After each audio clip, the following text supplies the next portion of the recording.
BB851, turn right, heading 180. 14 Papa, turn right 245, report localizer established 27. The Boeing 747 has been in our skies for half a century now, and while airlines around the world continue to retire their passenger variant of the type, it's always worth a look back in the decades to see what Boeing was potentially planning on releasing. And today we move all the way back to June 1996 as Boeing prepared to offer a major derivative, or more commonly known as the MD, Boeing 747-500 and 747-600. The Boeing 747-500 that the aircraft manufacturer was studying would seat around 490 passengers in a standard configuration, while also having a range of up to 15,725 kilometers. Now, in comparison, when Boeing introduced the 747-200 back in 1971, this variant could actually fly 12,150 kilometers.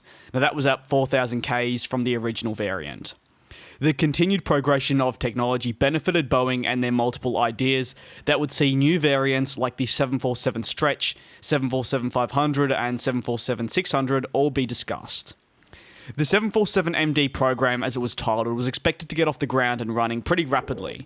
In fact, Boeing themselves were holding crucial meetings throughout June and July of 1996 with board members within China and the United States in order to gain the approval necessary to move forward with finalising the program's launch by the end of the third quarter of the calendar year.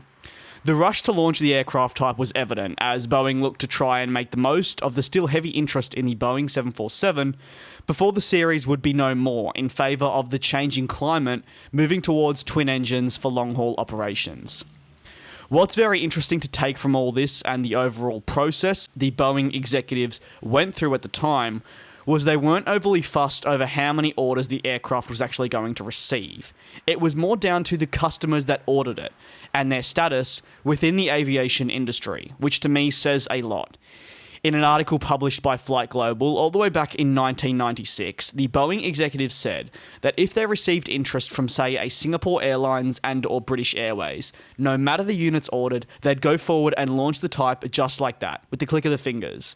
To me, that's intriguing, that really the basis of launching this type was not off, say, the units ordered or the demand for it, but if a big name carrier, like that of Singapore Airlines, maybe even Emirates, had come through and announced an order, they would go for it and launch it. Whether it's 2 units or 10 units from just 2 carriers, they would launch it right off the bat.